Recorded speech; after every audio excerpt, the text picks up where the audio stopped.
Cuando hablamos acerca de el fin del tiempo de gracia, probablemente para muchos esto sea un término desconocido, mientras que para otros puede causar mucho temor. Nadie sabe cuándo es la última vez cuando el sol se pone sobre la tierra y la gracia haya terminado para siempre, para todo el mundo. ¿Qué significa que la gracia se cierra? Significa que no habrá más oportunidad de arrepentimiento. Nadie más te suplicará, nadie más te predicará, nadie más te dirá que es necesario arrepentirse. La gracia se cierra cuando Cristo sale del santuario. Hoy vamos a hablar sobre ese tema. Y estoy como siempre aquí, con Biblia en mano, y quiero darte la bienvenida a tu programa Biblia Fácil. Ya sabes que puedes estudiar la Biblia con nosotros y puedes hacerlo a través de esta dirección virtual, de este sitio web, estudielabiblia.com, y allí puedes elegir qué curso estudiar. Tenemos una variedad de estudios bíblicos. Puedes estudiar por WhatsApp, puedes llegarte el curso de manera física o también en formato digital. Pero vamos a comprender más sobre Jesús y sobre este tema realmente interesante. Un día la puerta se va a cerrar. La pregunta es, cuando la puerta se cierre, ¿de qué lado estarás? ¿Dentro o fuera? Vamos a abrir la Biblia y antes pedimos que Dios pueda conducirnos en el estudio de su palabra. Querido Dios, miles y miles de personas en este momento están viendo este programa, lo están escuchando por radio y queremos pedir tu bendición a través de tu palabra. Que hoy pueda caer la venda de nuestros ojos, podamos ver el tiempo en el que vivimos y podamos ver cuán cerca está tu venida. Por favor, ayúdanos a comprender de que necesitamos hoy aprovechar el tiempo que tú nos das de gracia. Que esa gracia nos cubra, nos salve, nos transforme. Que nadie pueda rechazar tu sacrificio, tu perdón, y que todos podamos un día llegar hasta tu presencia por tu gracia. Vamos a abrir tu palabra. Que tu Santo Espíritu pueda conducirnos en este estudio. En el nombre de Jesús. Amén. Muy bien, nuestro tema de hoy tiene que ver con el fin del tiempo de gracia. Este es un tema realmente interesante y todos nosotros debemos conocer en qué momento eso termina. Si tú piensas que hoy vamos a hablar de fechas, pues no vamos a hablar más de fechas, porque la Biblia no dice la fecha en la cual Jesús termina su ministerio sumo sacerdotal. Pero encontramos ciertas evidencias bíblicas para saber en qué momento nos encontramos. Lo que sí podemos saber es qué sucederá cuando la gracia se haya cerrado. ¿Qué evidencias muestra la Biblia de que no hay más oportunidad para el ser humano? ¿Estamos cerca o lejos de eso? Vamos a ver eso entonces en nuestro estudio de hoy. Mientras tanto, nuestro primer texto está en Hebreos capítulo 4, versículo 16. Esa es la invitación de Dios para el mundo. Acerquémonos pues confiadamente al trono de la gracia para alcanzar misericordia y hallar gracia. Me encanta cómo en un solo verso que es tan pequeño, 2 veces se menciona la palabra gracia. Acércate al trono de la gracia, porque lo que vas a encontrar allí es gracia. ¿Sabes cómo me encanta pensar en la gracia de Dios? Gracia es aquello que me liberta, me salva, me restaura. Yo no voy a la presencia de Dios con mérito alguno. No voy como aquel fariseo diciendo, mira, yo soy esto, lo otro. Podemos acercarnos ante ese trono como aquel publicano diciendo, ten piedad de mí, que soy pecador. Tú sabes que muchas personas se acercan a Jesús solamente con 2 actitudes. La primera es la actitud farisaica, colocando sus obras, sus méritos, pensando que merecen todas las bendiciones y hasta la salvación. Y otro grupo de personas se acerca como el publicano, diciendo, ten misericordia de mí y cúbreme con tu gracia. Y hoy podemos acercarnos a ese trono de gracia para poder encontrar oportuno socorro. ¿A qué trono? Ya vimos nosotros aquí, durante toda esta temporada, que el trono de Dios está en el santuario celestial. Y ya analizamos aquí incluso varias profecías que hablan sobre el santuario. Daniel 8:14, ¿recuerdas? 2300 tardes y mañanas el santuario será purificado. Esa profecía comenzó en el año 457 y las 2300 tardes y mañanas nos llevan hasta 1844. Cuando Jesús ascendió al cielo en el año 31, fue para ser nuestro mediador e intercesor. Pero la purificación del santuario, que es la obra bifásica de Jesús, es decir, su ministerio se divide en dos fases. Primero como intercesor y luego como intercesor y juez. Y en 1844, según la profecía de Daniel 8:14, se comienza un juicio en el cielo para determinar quién se salva y quién se pierde. Todos los nombres de aquellos que dicen creer en Dios pasan por ese juicio. Y aquellos que aman a Dios y hacen la voluntad de Dios, en ese juicio significa buenas nuevas, porque Cristo coloca sus méritos en nuestro favor y uno sale justificado. Pero aquel que dice creer en Dios, pero no hace la voluntad de Dios, entonces en este juicio va a pasar o no va a pasar. Simplemente se va a colocar que es un falso creyente, aquel que dice creer, pero no hace la voluntad de Dios. Por eso Jesús dice, no todo el que me dice Señor, Señor, entrará en el reino de los cielos. Para eso tiene que haber un juicio. Apocalipsis capítulo 22 dice, he aquí yo vengo pronto y mi galardón, recompensa para dar a cada uno conforme fuere su obra. ¿Cómo va a dar la recompensa a Dios? En base a un juicio que se realizó. Y ese juicio lo vivimos desde el año de 1844. Según Hebreos 9:23, también las cosas celestiales necesitan ser purificadas. ¿Purificadas de qué? De los registros de nuestros pecados.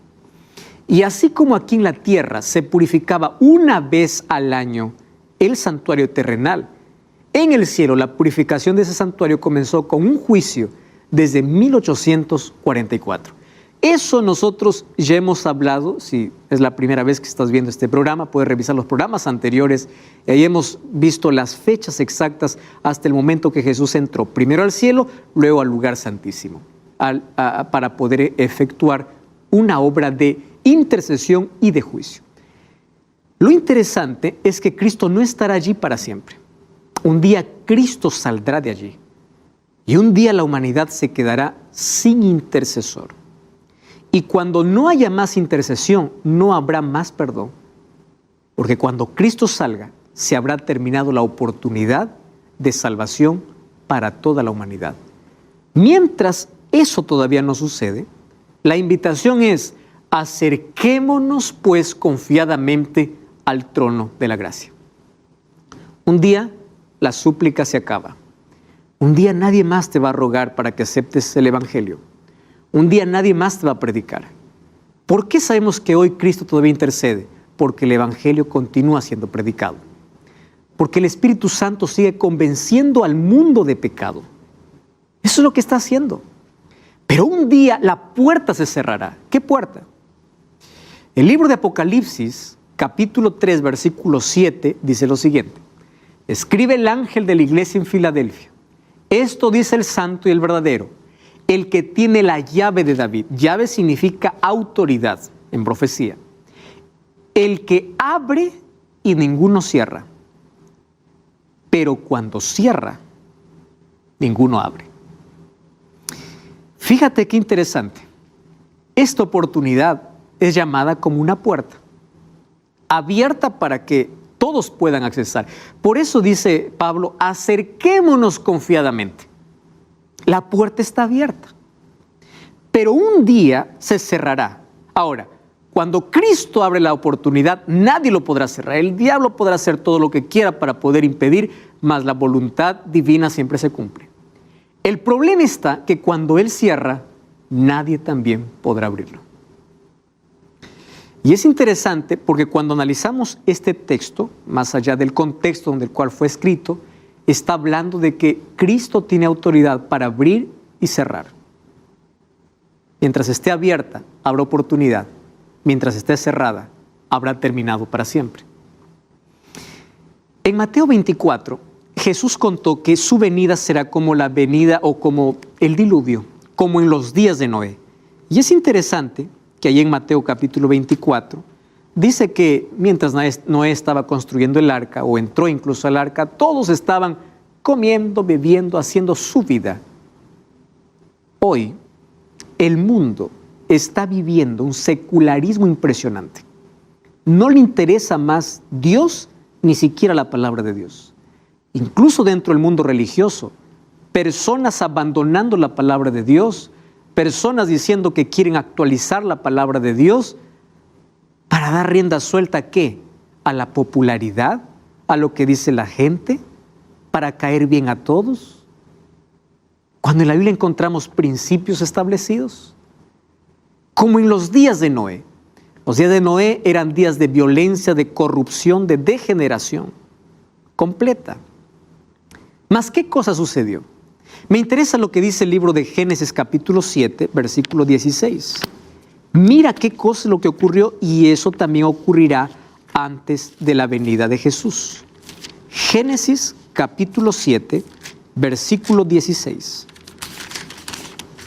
Dice así: los que entraron, hablando de los animales, que eran macho y hembra de cada especie, como lo había mandado Dios. Y termina diciendo el versículo, y Jehová cerró la puerta. Y el versículo 17 dice, y el diluvio vino sobre la tierra y duró 40 días, 40 noches. Interesante. El diluvio viene, o llega, o cae, pero antes de que caiga, la puerta se cierra. Antes de que Cristo regrese, la puerta se cierra. Jesús dijo, yo soy la puerta. Un día, Jesús no más será la puerta. Un día la puerta se cerrará. La oportunidad que ha sido tantas veces despreciada se acabará. Por eso no juegues con las invitaciones ni con la voz de Dios. Dios cerró la puerta. Eso dice Génesis capítulo 7, versículo 16. Y cuando Dios cierra la puerta, por más que Noé haya intentado abrir la puerta, no se puede. Porque lo que Dios cierra, nadie abre. Eso significa que hoy estamos viviendo un tiempo de gracia que tiene que ser aprovechado. Dios está llamando a sus hijos. ¿Y de qué sirve una gracia abierta cuando hay un corazón cerrado? De nada. Hoy el mundo está ensordecido por tantas voces de placer y diversión que no escucha más la voz de Dios. Y cada día que pasa es un día menos de gracia. No sabemos con fecha exacta cuándo Cristo va a abandonar el santuario, pero sabemos que esa gracia se va a terminar. Cristo va a dejar de ser nuestro intercesor. Mientras tanto, la Biblia nos habla por lo menos de 3 momentos donde la oportunidad se acaba para el mundo. Primer momento, cuando la muerte llega. Eclesiastés 9, 5 y 6 dice, los vivos saben que han de morir, pero los muertos nada saben. No tienen más memoria, todo es puesto en olvido, no tienen más decisión. Cuando tú mueres no hay una oración que te salve, porque la salvación es un asunto de decisión personal. Entonces, la oportunidad para todos los seres humanos, mientras la gracia esté abierta todavía en el cielo, también se acaba cuando llega la muerte. ¿Y sabes qué cosa es lo triste? Nadie sabe cuándo es su último día. Miles de personas salen diciendo regreso y no más vuelven. Si los datos estadísticos dicen que cada 12 segundos una persona muere, pero nadie sabe quién es la próxima persona. Jóvenes mueren, niños mueren. No necesita una persona estar en una camilla de hospital con una enfermedad donde fue desahuciada para decir voy a morir. No. La muerte es inesperada, es una tragedia, es nuestro mayor enemigo, nuestra mayor amenaza. Viene una enfermedad, viene una pandemia o un accidente inesperado. Todos estamos expuestos a la muerte. La pregunta es, al momento de morir, ¿dónde estamos? ¿Dentro o fuera del arca? Esa es la mayor pregunta. Si hoy fuese tu último día, ¿tú estás en paz con todos tus semejantes y en paz con Dios? Los vivos saben que han de morir, pero los muertos nada saben. Por eso Hebreos 3:15 dice así: si oyeres hoy su voz, no endurezcáis vuestros corazones. Porque en la Biblia no existe el mañana. Proverbios 27 dice: no te jactes del día de mañana. No sabes qué va a traer el día de mañana. El presente es para ser aprovechado. Hoy. Apocalipsis 3:20 dice: aquí estoy, no dice estaré, no dice estuve, estoy en el tiempo presente, porque el futuro es desconocido. Por eso en el presente mi vida tiene que estar en las manos de Dios, yo tengo que estar a cuentas con Dios. ¿En qué otro momento se cierra la gracia para toda la humanidad o para las personas? Mientras todavía no se esté cerrada la gracia en el cielo. Mateo 12:31: por tanto os digo, todo pecado y blasfemia será perdonado a los hombres, mas la blasfemia contra el Espíritu Santo no les será perdonada. Cualquiera que dijera alguna palabra contra el Hijo del Hombre será perdonado, pero aquel que hable contra el Espíritu Santo no les será perdonado, ni en este siglo ni en el venidero. O sea, no hay más oportunidad. Y claro que muchas personas expresan su preocupación diciendo: pastor, yo en mi momento de locura ya hablé contra el Espíritu, yo ya maldije a Dios, yo hice tantas cosas, yo ya no tengo perdón. Le digo: ¿sabes una cosa? Si todavía estás preocupado por tener perdón, es porque el Espíritu Santo continúa trabajando en ti. Una persona que blasfema contra el Espíritu Santo ya no tiene más conciencia de pecado. Ya no tiene más necesidad de arrepentimiento. Ya no escucha más la voz de Dios, ya no siente más culpa. Ya no quiere más cambiar. Porque el único que te puede convencer de pecado, el único que te puede abrir los ojos para la realidad y la condición en la cual vives, es el Espíritu. No es un pastor, no es un predicador, no es un orador, no es nadie. Cuando alguien dice: pastor, las palabras llegaron y eran para mí, el Espíritu Santo las llevó. Cuando alguien dice: yo fui a la iglesia gracias a una predicación, el Espíritu Santo usó esa predicación. Porque no es un hombre. Juan capítulo 16, cuando Jesús habla, o Juan capítulo 14 y capítulo 16, cuando habla acerca del Espíritu Santo, dice: Él es el que convence de pecado. Él es el que guía toda verdad. Pero un día el Espíritu Santo será retirado sobre la tierra. Eso sucederá cuando Cristo salga del santuario, porque ya no habrá más perdón, entonces no habrá más arrepentimiento. Y si no hay más arrepentimiento, significa que no habrá nadie más quien convenza de pecado. Sin embargo, hoy, mientras todavía Jesús intercede, muchos pueden llegar a pecar contra el Espíritu Santo. ¿Cuándo? ¿En qué momento? Cuando su corazón se endurece tanto que ya perdió la sensibilidad y no tiene más necesidad de Dios. ¿Sabes qué sucede allí? El ser humano se entrega completamente bajo el dominio de Satanás. Y el Espíritu Santo ya no puede más hablar. Por eso necesitamos todos los días escuchar la voz de Dios. Me encanta cuando la persona dice: pastor, tengo la necesidad de poder conocer más de Dios, tengo la necesidad de orar, tengo la necesidad de conocer más de Cristo. Esa no es tuya, es el Espíritu Santo trabajando en ti.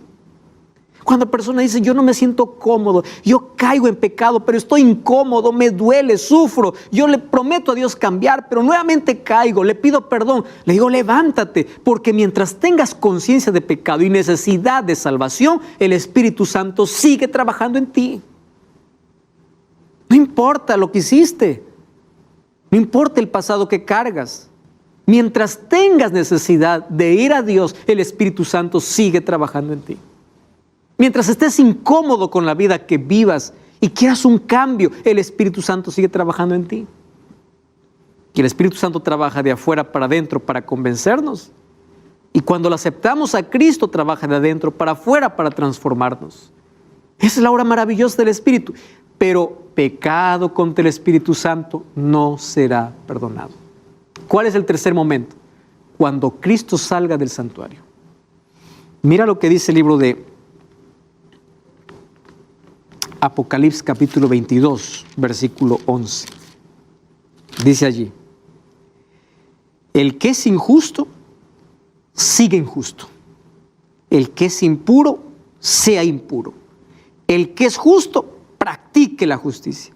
El que es santo, santifíquese. O sea, el justo ya no puede ser injusto, porque no hay más oportunidad. ¿Cuándo ocurrirá eso? Cuando Cristo salga del santuario.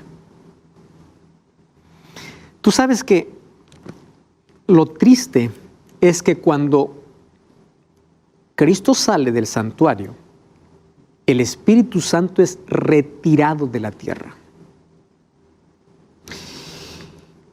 Y hoy hay millones de personas que ya no escuchan más la voz de Dios. Y para miles de personas el Espíritu Santo se está retirando. ¿Sabes qué cosa es lo que me llena de tristeza? Mira lo que dice el libro de Ezequiel, capítulo 3, versículo 27. Ezequiel, capítulo 3, versículo 27. Dice así: pero cuando yo te haya hablado, abriré tu boca y les dirás, así ha dicho Jehová el Señor. El que escucha, que escuche. Y el que no quiere escuchar, que no escuche, porque son rebeldes. Dios no puede romper nuestra libertad. Y hoy día la rebeldía humana cada vez es mayor. Incluso dentro del mundo religioso, personas abandonando la Biblia por seguir sus propios deseos. Personas que por querer contentar a la gente dejan principios bíblicos. Y esa rebeldía un día llegará a su final. Cuando Cristo sale, habrá entonces, para toda la humanidad, ya estará el destino de cada uno de ellos definido. Porque cuando Cristo deje el santuario, el que es justo, el que es injusto. Es decir, el destino de todo ser humano habrá sido definido. El juicio habrá terminado. ¿Y sabes qué cosa es lo triste? Cuando el Espíritu Santo se retire, el mundo queda bajo el control completo de Satanás. La Biblia dice que vendrá sobre la tierra un tiempo de angustia cual nunca hubo. Desde que comenzó la tierra, mira, en la historia han habido muchos momentos de angustia. Pero cuando el Espíritu Santo no más convenza de pecado, la humanidad estará enloquecida. Y esto realmente es terrible. Los acontecimientos de hoy nos están preparando para una angustia mayor. Cuando el Espíritu Santo se vaya, los seres humanos que no tienen el sello de Dios o no han aceptado a Cristo en su vida, quedan bajo el dominio completo de Satanás. ¿Recuerdas lo que dice el Evangelio? Que cuando Judas se levantó, Satanás tomó posesión de él. Porque la última oportunidad que él tuvo es cuando Jesús lo lavó los pies, incluso sabiendo que lo iba a traicionar. Esa última oportunidad lo desperdició. Cruzó la línea. Y finalmente dice el libro de Lucas 22:3 que Satanás entró en él. O sea, Satanás tomó el control completo de su vida. Mira lo que dice este texto, Jeremías 30, 5 al 7. Así ha dicho Jehová: hemos oído voz de temblor, de espanto y no de paz. Inquirid ahora y mirad si el varón da luz. He visto que todo hombre tenía las manos sobre sus lomos, como mujer que está de parto. Se han vuelto pálidos los rostros. Oh, cuán grande es aquel día, tanto que no hay otro semejante a él. Tiempo de angustia para Jacob, pero de ella será librado. O sea, los hijos de Dios van a pasar también por ese tiempo de angustia. ¿Y de qué trata la liberación? Del encuentro con Dios. Porque entre que Jesús sale del lugar santísimo y su venida, los días son pocos. Y la liberación viene. Sin embargo, va a haber angustia. Y va a ser cuando Cristo salga del lugar santísimo. Va a haber angustia para los hijos de Dios y angustia para los impíos. Los impíos por las plagas que caerán sobre la tierra, y para los hijos de Dios una angustia mental y una angustia física. La angustia mental porque todos se preguntarán, ¿mis pecados habrán sido perdonados? Porque saben que no hay más gracia. La angustia física porque estarán huyendo. La Biblia habla de una persecución en el tiempo del fin. De aquí te voy a mostrar ese texto bíblico. Mas los impíos sufren porque es allí donde caen las 7 plagas. O sea, cuando caiga la primera plaga sobre la tierra, la gracia habrá terminado en el cielo. No sabemos cuándo termina, lo que sabemos es cuándo ha terminado. Cuando las 7 plagas caigan, significa que Jesús no está más intercediendo y el Espíritu Santo se habrá ido. Eso significa que habrá una angustia cual nunca hubo. Te voy a decir una cosa aquí muy interesante. Hoy vivimos angustia, pero esta será como nunca hubo. Y Dios por amor llamará al descanso a muchos de sus fieles porque sabrán que no soportarán esa angustia. Y a muchos hoy los está preparando para vivir esta angustia. Por eso cuando venga crisis en tu vida, no te desesperes, confía en Dios.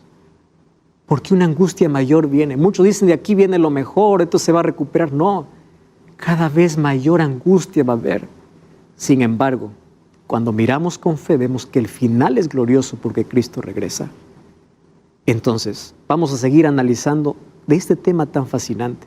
No cambies el canal, vamos a una breve pausa, estamos de regreso. Biblia Fácil.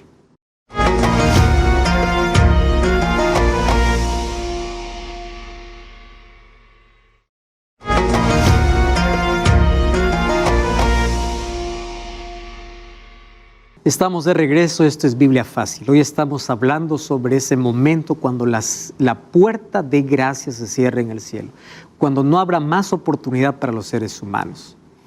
Y ya vimos aquí algunos textos que en ese momento sobre la tierra habrá una angustia completa, tanto para los hijos de Dios como también para los impíos. Vamos a ver otro texto. Mira lo que dice el libro de Daniel capítulo 12, versículo 1. En aquel tiempo se levantará Miguel, el gran príncipe que está de parte de los hijos de tu pueblo, y será tiempo de angustia, cual nunca fue desde que hubo gente hasta entonces. Pero en aquel tiempo será libertado. Esa libertación tiene que ver con la venida de Jesús y todos los que se hayan escritos en el libro de la vida. Por eso en Lucas 10:20 encontramos cuando los discípulos fueron a Jesús a contarle, Señor, hemos visto grandes maravillas, grandes cosas han sucedido. Jesús le dice, más bien alégrense si ustedes saben que sus nombres estén escritos en el libro de la vida. Porque la angustia que viene sobre la tierra es una angustia cual nunca hubo.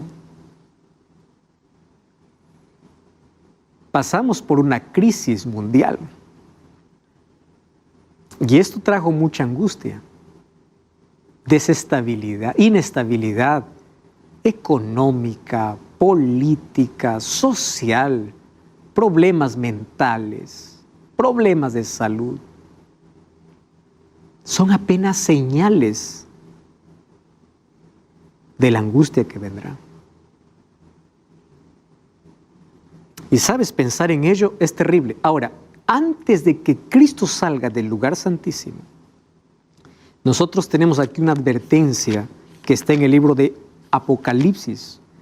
Por eso necesitamos leer más el libro de Apocalipsis sobre las cosas que acontecerán en el tiempo del fin. Mira lo que dice Apocalipsis capítulo 13. Es interesante este capítulo. Apocalipsis 13 habla de 2 bestias. Bestia en la Biblia es poder, o sea, 2 poderes. Un poder que sube de la tierra y otro poder que sube del mar. Y aquí estas 2 bestias tienen características. Y nosotros ya hablamos aquí en Biblia Fácil sobre el libro de Apocalipsis y analizamos con detalles todo esto. Tú puedes ver esto en programas anteriores sobre Apocalipsis. Pero mira lo que sucede en el tiempo del fin. Apocalipsis capítulo 13, versículo 6. Dice así. abrió su boca para blasfemar contra Dios y para blasfemar en su nombre, de su tabernáculo y los que habitan en el cielo, y hizo guerra contra los santos y los venció. ¿De qué está hablando? De un poder que se levantaría en la historia. Primero dice que habla blasfemias. Y nosotros viendo todas las características de Apocalipsis 13, apenas te voy a mencionar para que tú vayas a investigar y puedas ver incluso el otro video donde hablamos sobre este capítulo. Este Apocalipsis 13, de este primer poder, es el sistema papal. ¿Por qué? Porque dentro de la historia es el único que persigue por 1260 años. Incluso en la Biblia habla de 1260 años de persecución, que comienza en el año 538 y va hasta el año 1798. Pero en el tiempo del fin, mira lo que va a suceder. Vamos a leer el versículo 15. Dice así: y se le permitió infundir aliento a la imagen de la bestia, para que la imagen hablara e hiciera matar a todo aquel que no lo adorara. Y hacía que todos, pequeños y grandes, ricos y pobres, libres y esclavos, se les pusiera una marca en la mano derecha o en la frente, que ninguno pudiese comprar ni vender, sino aquel que tuviera la marca o el nombre de la bestia o el número de su nombre. Aquí hay sabiduría. El que tiene entendimiento cuenta el número de la bestia, que es número de hombre, y es 666. Y hay tanta especulación sobre este número, ¿verdad? En Apocalipsis encontramos siempre un antagonismo entre la marca y el sello. Y en Apocalipsis encontramos siempre cómo Satanás intenta falsificar las obras de Dios. Encontramos una mujer pura en Apocalipsis 12 y una mujer ramera en Apocalipsis 17. Satanás tiene una obra de falsificar las obras de Dios. Dios tiene un sello, Satanás coloca una marca. Y ese 666 viene de los dioses babilónicos, que es desobediencia. El 6 es número de hombre, desobediencia. Para comenzar, el hombre fue creado en el sexto día. Pero el 6 significa imponer su voluntad en contra de la voluntad de Dios. Y por favor, yo quiero aquí ser muy claro. Hay muchas especulaciones diciendo por allí, la marca de la bestia viene con un chip, viene con una vacuna. Queridos, Apocalipsis es un libro donde es simbólico por ser profético. Entonces la marca de la bestia no será algo literal. Nadie vendrá a marcarte 666. Nadie vendrá a ponerte un chip debajo para diciendo ahora tienes la marca de la bestia. Esto es un asunto simbólico. ¿Y simbolismo de qué? Desobediencia. Entonces la Biblia me habla de sello de Dios, de aquellos que son sellados son aquellos que están sus nombres escritos en el libro de la vida. Y aquellos que tienen la marca de la bestia son aquellos que desobedecen a Dios. Pero ¿de qué manera se ve visible en el tiempo del fin? Vamos a ver si esto no es una copia de Satanás. Mira, vamos al libro de Deuteronomio capítulo 6, Antiguo Testamento. El Antiguo Testamento nos enseña mucho para interpretar el Nuevo Testamento. Deuteronomio capítulo 6. Vamos a leer el versículo 2. Deuteronomio capítulo 6, 2. Dice así: a fin de que temas a Jehová tu Dios, guardando todos sus estatutos y mandamientos que yo te mando. Eso dice en el versículo 2. Vamos a leer el versículo 8. Las atarás como una señal en tu mano y estarán en los frontales entre tus ojos, o sea, entre tu frente. Lee el versículo 17. Dice así: guardad cuidadosamente los mandamientos de Jehová vuestro Dios, sus testimonios y estatutos que te he mandado. ¿De qué habla el capítulo 6? Del amor a Dios y la obediencia a Dios. Escúchame bien. Aquí está la clave para poder analizar el sello de Dios y marca la bestia. Eso de colocar en la mano y en la frente, para los hijos de Israel era la ley de Dios. ¿Qué cosa hace Satanás? Él coloca una marca. ¿Y la marca qué cosa es? En contra de la ley de Dios. Porque Dios quiere que su ley esté en nuestra mente. Nuestras manos significan acciones, que actuemos de acuerdo a su voluntad, de acuerdo a su ley. Pero Satanás, en lugar de la ley, sustituye la ley por una marca. ¿Qué cosa es la marca? Una sustitución de los mandamientos de Dios. Efesios 4 dice que todos somos sellados por el Espíritu Santo. ¿Y qué cosa hace el Espíritu Santo? Coloca nuestra vida en armonía con la voluntad de Dios. Entonces, en el tiempo del fin, aquellos que son sellados por el Espíritu son aquellos que guardan los mandamientos de Dios. Apocalipsis 14:12, aquí está la paciencia de los santos, los que guardan los mandamientos de Dios, tienen el testimonio de Jesús. Esto no es legalismo, esto es Biblia. ¿Comprendes? Entonces, el conflicto final entre sello y marca es entre lealtad a Dios y su ley y desobediencia a Dios y su ley. Entonces, eso es un asunto simbólico, esto es una decisión, pero que vendrá como imposición. Escúchame con atención. El punto de quiebre final va a ser adoración. Y cuando hablamos de adoración dentro de la ley de Dios, hablamos de un día para adorar. Por eso es que el punto de quiebre en el tiempo del fin es adoración dentro de la ley de Dios. Ya te mostré aquí en la Biblia que Dios quiere que su ley esté en nuestra mente y en nuestras manos, en nuestras acciones. Satanás, ¿qué cosa coloca? En la frente y en la mano una marca. O sea, él coloca algo para quitar la ley del pueblo, de las personas, de su mente y de sus acciones. Mucha atención con esto. Por eso es que hay tanta gente enardecida contra la ley de Dios, porque de esto se trata marca y sello.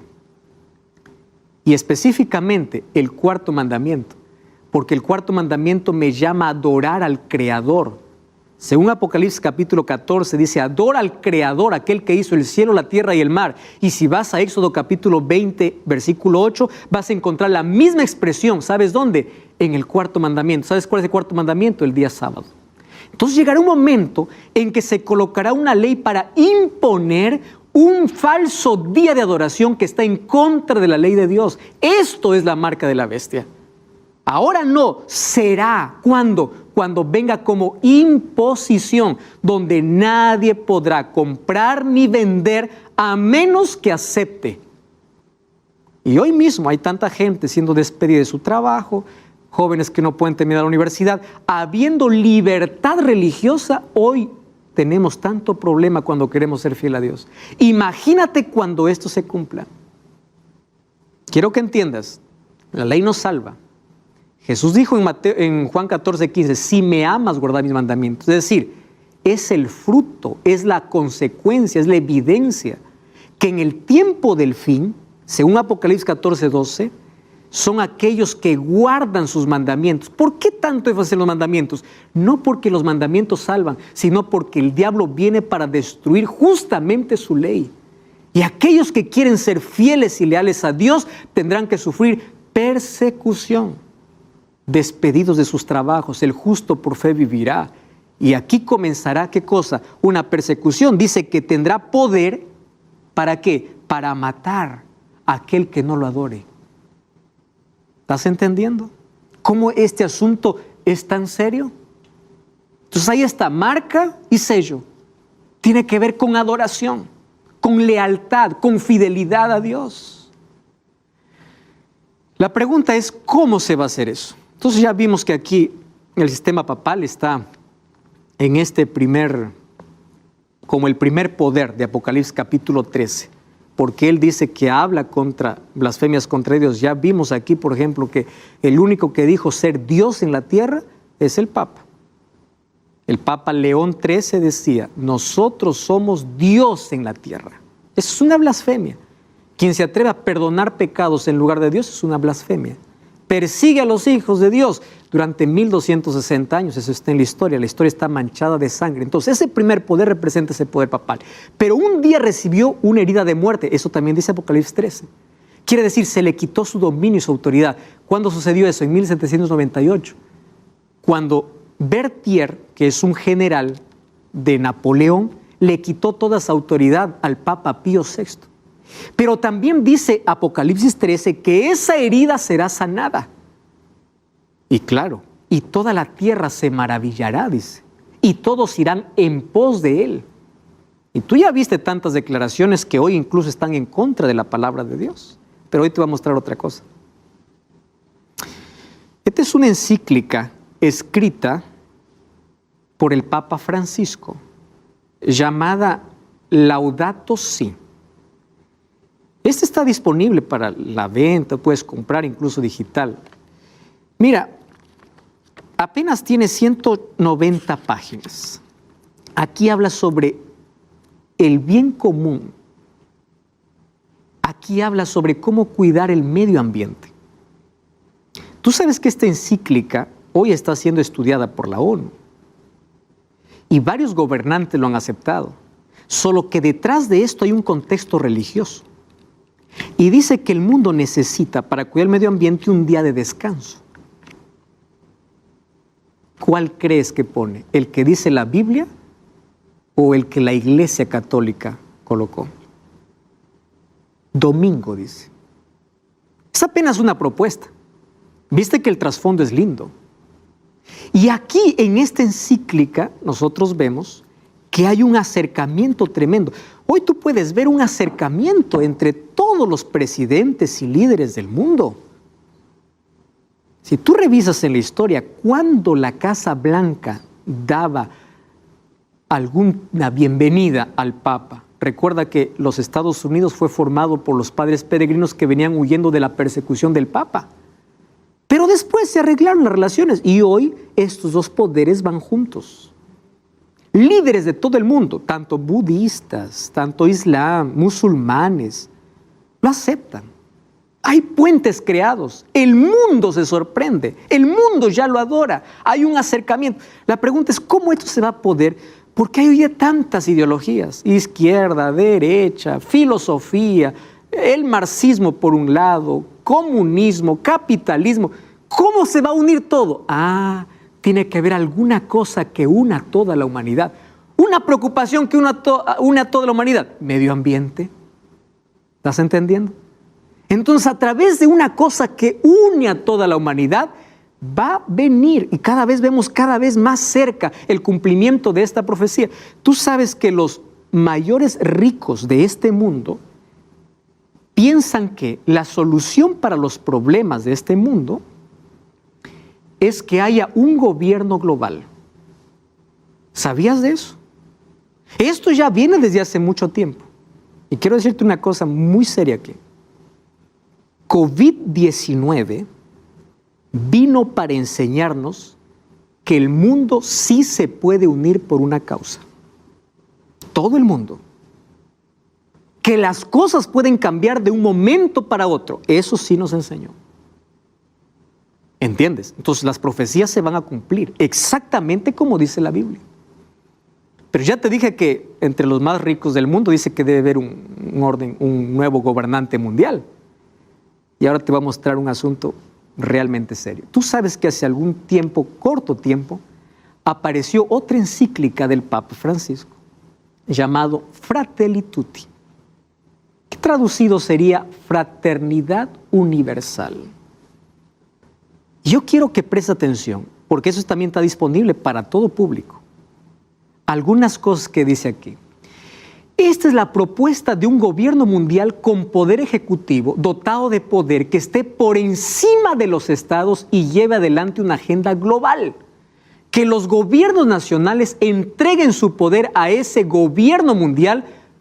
¿Cuál es el objetivo? Solidaridad. ¿Te das cuenta que hay un punto que puede unir a todos? Los masones aplauden esta idea. Los líderes religiosos cristianos y musulmanes, algunos los llaman el mayor regalo de Francisco. Muchos católicos, sinceros obviamente, expresan su descontento. Muchos de ellos dicen, este no es el cristianismo de la Biblia. Incluso el monseñor Vígano, que es un arzobispo católico, dice, esto parece ser escrita por un masón. Vicente Montesinos del Canal Católico dice, la jerarquía del Vaticano lleva adelante un plan globalista y masón. No es momento de callar. El que esté con Bergoglio está contra Cristo. Lo dice así, de manera clara. Esto puedes buscar allí. Está en fuentes oficiales en internet. Ahora...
Ahora, ¿qué cosa se propone?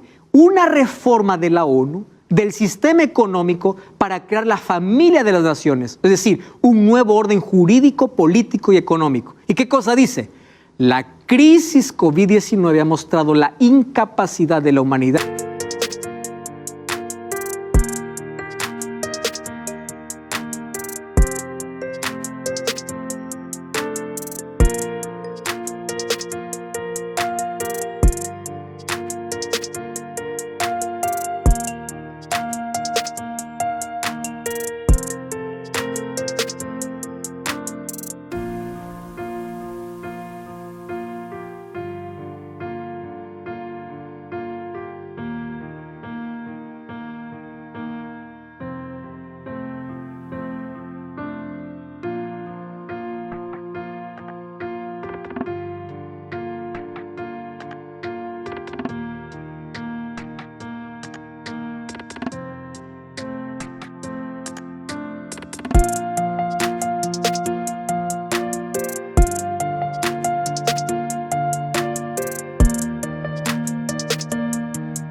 De actuar conjuntamente, por eso necesitamos otra estructura mundial fuerte y solidaria.